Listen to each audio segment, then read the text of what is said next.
Welcome back, everyone, to another segment of Burnt Coverage. I'm your host, Curtis. And I'm Joel.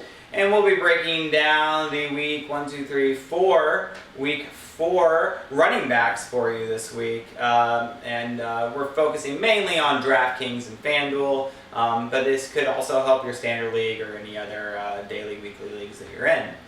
I really want to focus on a couple of low-end guys. I know you've got some favorites too. I'll let you go ahead and lead off here.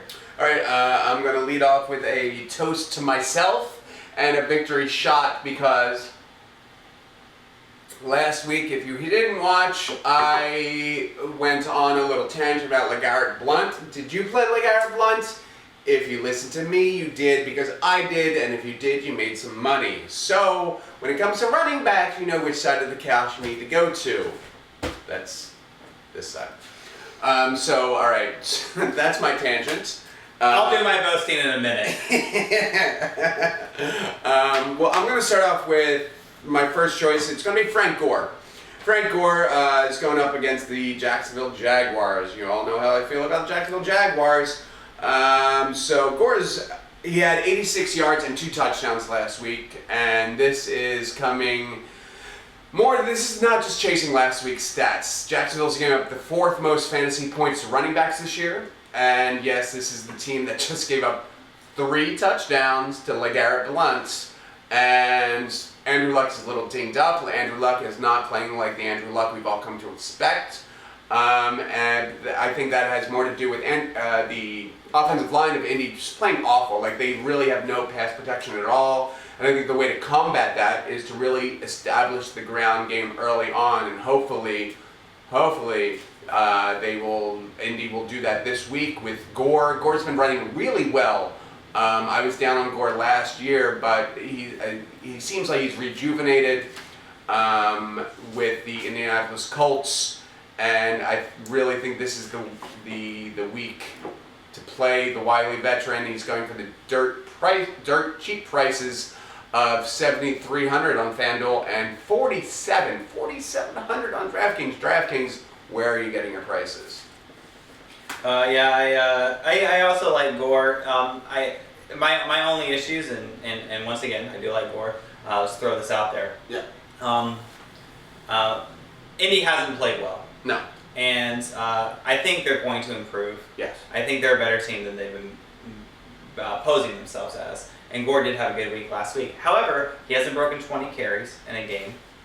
And I think that it's more important for them to get Luck involved and get their passing game going than necessarily put a lot of wear and tear on their veteran running back at this point. See, I don't know, because Gore only had, I think, 14 carries last week, but watching Luck, he just looks skittish in the pocket because he looks like he doesn't have the confidence in his line. Mm-hmm. And I think the way to really just get Luck comfortable is to not throw as much and just to get Gore involved. Gore is proving that he can still run the rock, and I'm for the life of me, I can't gather why they're not giving it to him 15, 20, 25 times. And against the Jacksonville Jaguars, this is the week.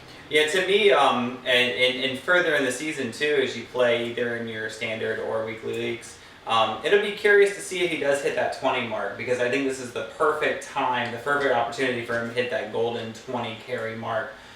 If he doesn't hit it this week, I doubt it's going to happen any other week. Yeah, I mean, if Indy doesn't come together this week, I might jump off that bandwagon altogether. I wasn't a fan of the Andre Johnson signing to begin with, and he's proven to really be a very slow old receiver at this point. But the emergence of Dante Moncrief, T.Y. has been a little hobbled, but hopefully he'll come back healthy this week. They're like you said, they're a much better team. I'm going to hold out one more week. This is probably my last week touting the Indianapolis Colts. But is it fair to say that this is kind of like your blunt pick, which did pay off well? Yeah. You think Indy will put up a decent lead on Jacksonville and then run the ball throughout? No. I think it's complete opposite. I think that Indy will try to establish the run right off the get-go, and it'll be a very close game through the first half and into the third quarter. But then Luck will have a little more patience in the pocket, and he'll be able to hit his receivers. So he'll be able to hit Ty for a deep one and Moncrief over the middle. Once again, the draft key. I really want to be the person who prices in DraftKings. If you're listening out there, just and please write in and explain yourself to us. I don't get it at all. 4,700. That possibly, I mean, this might not be out of line. Gore is a fringe Hall of Famer at this point. He had 2 touchdowns last week. Yeah. 2 touchdowns. Yeah. Keep him coming. I'll keep lining him. Yeah, amen. Who do you got? Who do I have? Oh, so it's hard for me to go as far as to say a lock of the week in running backs because it's a position pretty much in flux. Oh, but first, let me do my boasting. I led last week by saying that good running backs are going to be good, and guess what? They were good. Jamal Charles, 3 touchdowns. Adrian Peterson, 2 touchdowns. Le'Veon Bell had a really nice game. So if you played those guys, you were good. Breaking news, those are 3 good running backs. Breaking news. It's on the scroll right in front of you. Breaking news. Joel happened to hit on the week that Belichick played blind. I get Belichick now. I understand Belichick. Oh, you're in Belichick's head now? I am. Okay. I am. Deion Lewis also had a touchdown, so that's something else to the whole Frank Gore rushing touchdowns, but No. I digress. I want to talk about Latavius Murray. And I think we all remember Latavius Murray's fantastic run last year, 90-plus run that he had. I don't know if he is the second coming of Emmitt Smith or Barry Sanders or anything, but Latavius Murray has found himself into a very decent, if not good, I'll say it, good offense in Oakland. Derek Carr and Amari Cooper running the show in the pass game, which opens up the run game. A couple things for Latavius. Only 6,300 in DraftKings, 7,500 in FanDuel, kind of right in that middle of the line area. Playing a very, I would say, struggling Chicago defense, who let Thomas Rawls, yes, that Thomas Rawls that you've never heard of, rush for 100 yards last week. So here comes Latavius Murray. Oakland has a very balanced attack, which I think has always helped running backs. They don't stack the box against them. You have to respect the passing game at this point. Crabtree's also done fairly well in addition to Cooper. Latavius Murray had 26 carries last week, and that's not something you find a lot in running backs nowadays. We're always looking for that lower end guy that's going to get the 20 attempts. Here's Latavius Murray, 26 last week. He's tripled his price the last 2 weeks, and here he's playing a very suspect Chicago defense, so I think that's going to play well for him. I think this is actually going to be a fairly competitive game, even though you have Jamie Clausen on the other side of the ball. Questionable Alshon Jeffrey, but even if he comes in, Martellus Bennett could have a good week. Oakland's really bad against the tight end. So I think that they will stay in the game. They're going to keep all their starters in, obviously. They're still on the road. They're still a young team. So they're not going to be blowing out even a bad Chicago team. So I think he's going to get his carries. And he certainly distanced himself early in the season. A lot of people were worried about Roy Halou, who is a back I like in general. But Halou last week had 0 carries, and Marcel Reese had 1 carry. So that's 1 combined carry for their backup running backs to Latavius Murray's 26 carries. So I really like Murray this week in the matchup at Chicago. I agree. There's no way that Chicago could possibly look worse than they looked last week. Mm-hmm. I think it'll be competitive for longer than the Seattle game was. But I see Oakland really pulling away in the 3rd and 4th quarter. But up until then... Oh, really? You see an Oakland like blowout or a double-digit win? Absolutely. Yeah, I see Oakland scoring 3 touchdowns in that 4th quarter. Yeah, but up until then, I'd see it being a competitive game. But no, I don't see this as a close game at all. Chicago's not a good team. Bottom line, that's it. There's nothing good, and they've already given up on the season. They're trading defenders left and right, and it's just they're red flags, they're throwing their hands up. Done. Where do you see Oakland at the end of the year, record-wise? I see Oakland in the playoffs. You see Oakland in the I playoffs see Oakland in the playoffs. this year. This year. I think they're an up-and-coming team, but I see Oakland in the Man. playoffs. 7-9, 8-8. What about this team don't you like? Other than their defense? Yeah, What- that's the other half of their team I don't like. This. In their youth. Have you ever liked New Orleans Saints defense? Ever? Yeah, like 2 years ago they had a decent defense. That's decent. No, they were like top 10. No. They were top 10. No. I'll pull it up. Yeah, pull it up. At no point were the New Orleans Saints ever a top 10 defense. They were, and they fell off. They were terrible. They were good, and then they were terrible. No, again. there have been. I'm not saying they go far in the playoffs, but yes, they are a wild card team, and they will play a playoff game this year. 9-7 is what you're saying, then? Yeah, absolutely. You think they're going to beat the Broncos this year? Chargers? Yeah, they can take the Chargers. They can take the Chargers. Yeah. Chiefs? Yes. In Arrowhead? Yeah. Wow. I'm putting them on the spot. Yeah, I know. It's not really fair. Yeah, But- I don't know. Andy Reid. Sorry, under pressure. We both we both like the Raiders offense, and so that's part of it. But I'm curious. I see them more as 7-9, 8-8 team. No, they have a winning record, and I think they play a playoff game.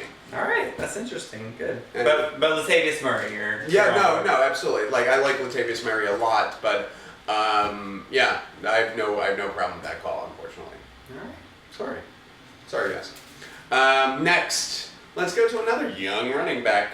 I'm going to Melvin Gordon, San Diego Chargers. This week, they have the juicy Cleveland Browns defense. All right. So this highly touted rookie has not found the end zone yet. He hasn't even cracked 90 yards rushing yet.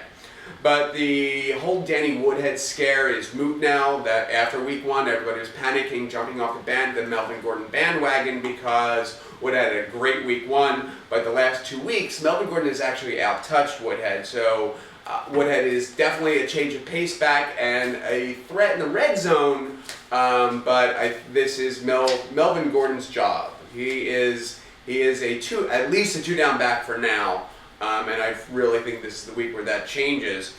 And what the stat sheets really don't show is that the last 2 weeks he's had some really, really good runs that have been called back. He's had at least 2 20-yard runs the last 2 weeks that have been called back by penalties, and you just don't see that. So he's on the verge of busting out, and against a defense that's giving up an average of 140 yards a game rushing. I really think this is the week that Melvin Gordon becomes a household name if he's not already. And after this week, his price will skyrocket. And right now, his price on FanDuel is $6,800. DraftKings, again, the low ballers at $4,900. So yeah, I'm on the Melvin Gordon show this week. There's a guy I used to do a fantasy show with who wasn't really high on Melvin Gordon. Did you meet him? I have no idea what you're talking about. Okay. It's hard for me. I was on the Melvin Gordon bandwagon and fell off this past week when my best ticket, my $100,000 DraftKings ticket, had Melvin Gordon on it. So close. But who were they playing? They were playing Minnesota. Minnesota. Very, very good defense. Passing defense, but if you remember, Carlos Hyde just broke out against Minnesota. That was week 1. That was week 1, and that was obviously an anomaly because what has San Francisco done since then? Absolutely nothing. Well, there was Carlos Hyde done. Absolutely nothing. That was an anomaly. Like that's the beginning of the season. Week 1, it does not set the precedence for the rest of the season. So yes, I was low on Melvin Gordon, but I was a victim of circumstance at that point because of the Danny Woodhead show in week 1, and I didn't see anything that impressed me. But the last 2 weeks I've paid a lot of attention to Melvin Gordon, and those runs that have been called back have been really amazing runs. I'm telling you, this is the week Melvin Gordon busts out, and don't make me go all the Garrett Blunt on you next week again. I'm a victim of a circumstance that I'm still doing the show and not on a beach somewhere because of Melvin Gordon. I put my faith in you, buddy. I had an AJ Green, Cobb, Peterson, Olsen ticket, and Melvin Gordon. You screwed me. You're a week too early. and I'm right on time. Yeah, we'll see about that. For my money, I'd rather invest in someone that's a little cheaper and a little off the radar. But if you've been following fantasy football, you're going to know who I'm going to talk about. And the guy I'm going to talk about is Carlos Williams. Carlos Williams has... With a K. Carlos with a K. Carlos with a K. Carlos with a K. Carlos Williams has been productive in very limited carries. I think he's under 25 carries still, and he has 3 touchdowns and a 100-yard game under his belt. And he plays, if you didn't know, he's a rookie for the Buffalo Bills. LaShawn McCoy looks extremely questionable this week. And the last Roto World update that I saw, it looks like Rex says that McCoy's not going to play, which is probably for the best. Not because McCoy is a bad running back or anything, but he should certainly rest up his hamstring. And Carlos Williams has been phenomenal in the little bit of time he's been on the field. First of all, let's break down price. $3,400 in DraftKings. So even if McCoy does play, even second fiddle to McCoy, he's probably going to get 10 carries. And what he's done with just that amount of carries has been phenomenal. He's also 6,300 in FanDuel, which is a little high for my taste, but could still be productive, especially if we know McCoy's going to be out at a certain point. He's playing the Giants too, which is always a good thing for anybody. And basically, if you see any team playing the Giants, you have to consider every offensive option against them. The Giants are 28th against the run. 28 out of 32 isn't very good. As I said, he has a touchdown in each game, so his floor is very high. And, Rex Ryan loves to run the ball. Defensive guru. Unfortunately for Rex Ryan, his defense hasn't been that great, but I don't think that affects the running game. He still has a young quarterback who, albeit Tyrod Taylor is doing fantastic for a rookie, but I still think it's good for them to keep running the ball. I don't see them stopping to run the ball. And they might be down Sammy Watkins, which is a huge blow to this Buffalo offense. Sammy Watkins is a guy who I think on a different team, with maybe like a Derek Carr, for example, could be a star in this league. Unfortunately, he's been hindered. Sammy Watkins has been hindered by bad QB play. He's looked good with Tyrod Taylor, but he might be out this week, looking like he is. So I see an increased focus on the running game, and with Carlos Williams, low price, against a very suspect New York Giants team, I think he's a very safe and possibly high ceiling play. See, all right, so I've got a positive and a negative spin to this. So Carlos Williams is averaging something over 6 yards a carry, and it's a very small sample size, granted, and that's nothing short of phenomenal. The only thing that scares me, and I think it might just be a personal thing, it has nothing to do with any stats, but Rex Ryan offenses scare the shit out of me because he always fucks it up somehow. Like, I just don't, like, Tyrod Taylor has been amazing, and I was skeptical in the beginning because of Rex Ryan's effect on quarterbacks in the past.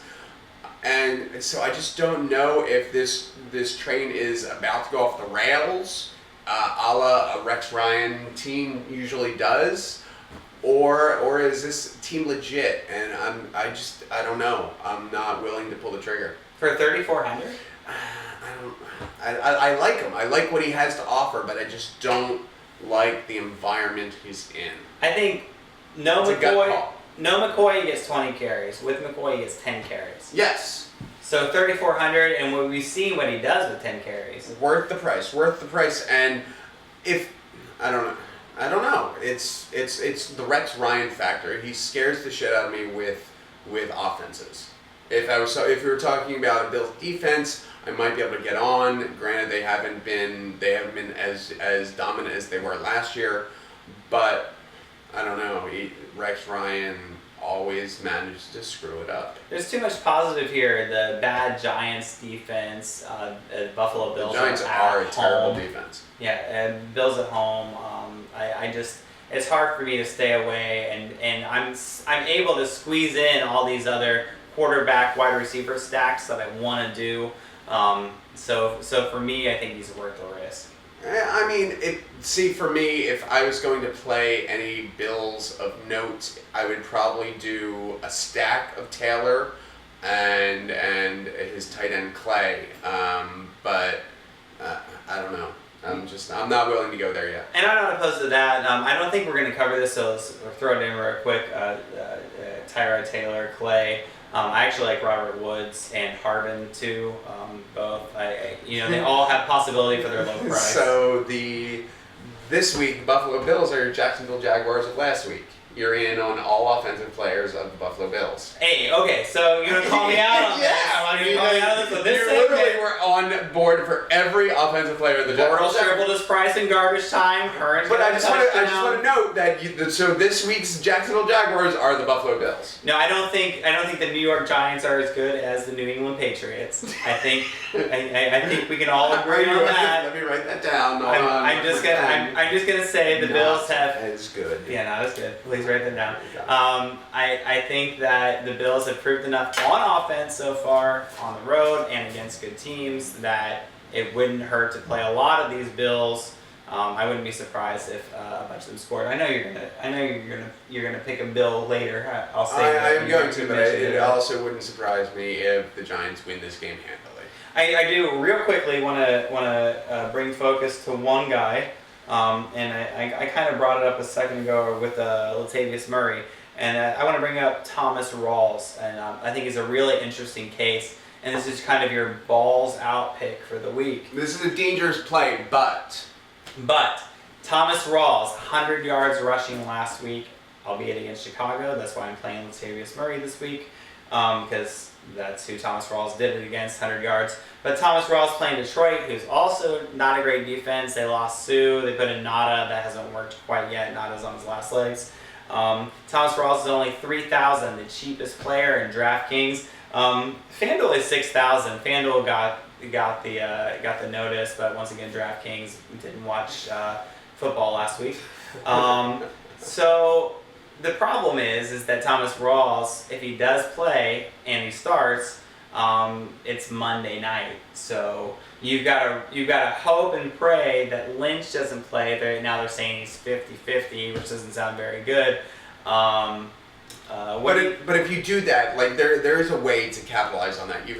But you'll have to have like a Monday night heavy stacks, where you can have Marshawn Lynch in. And if Lynch is declared inactive before game time, you plug in Rawls or vice versa. But then you'll have to juggle a couple of the other position players because you've still got some strong position players in that Monday night game. And I looked at this and I'm like, well, who am I playing? I'm not playing Calvin against Richard Sherman. I'm not playing Golden Tate against the Seattle defense. I'm not playing Stafford because of those things. I'm probably not playing Russell Wilson because he's yet to perform. Who am I playing? Doug Baldwin. There's not a lot of room there. The only person I can think of is Jimmy Graham. And even though I'm not super high on Jimmy Graham, they did try to get him the ball last week as I thought they would. Well, last week was his best game of the season so far. But he was pitching a hissy fit, and so they had to get him the ball and had to get him a touchdown. Is that going to happen again this week? I don't know. So then it's like, well, if I pull Jimmy Graham, who am I going to play at tight end? It's and then so you're on record saying Richard Sherman will beat Megatron. Richard Sherman can shut down Megatron. That's what you're saying right now. No, what I'm saying right now is that I'm not comfortable playing Calvin Johnson when I have AJ Green and Randall Cobb and Julio Jones and Odell Beckham and like Calvin Johnson is not the guy I'm targeting. Well, that's what I'm saying. It's a dangerous play, but it could be extremely profitable if you played the cards right in that there are ways to maneuver getting Rawls or Lynch in the right scenario. Yeah, if you're a guy like me who loves to play a lot of the tournaments and hope for the best and hit that big one, maybe play one where you have, or one or two where you have Rawls in for 3,000. Yeah. At worst, he's going to be spelling Lynch. Yeah. And he'll still get 5 to 10 carries, and maybe he can punch one in. And who knows? Lynch may show up 10 minutes late to the game, and Rawls runs for a 90-yard touchdown. Yeah, for a series. Or show up 10 minutes late. run 5 yards and run 5 carries and get injured like you did last week. Go ride the bike for an hour. There you go. So thanks for joining us for this running back segment of Burnt Coverage. It was running back at all. We covered a lot of. We did. We did. That was your best segment yet. Hey, You're welcome. Well, I'm Curtis. And I'm Joel. And hope you'll see other segments of ours. And follow us on Facebook, Twitter at burnt_coverage, and YouTube. And we'll see you in the next segment. We'll see you next week on the couch. See you.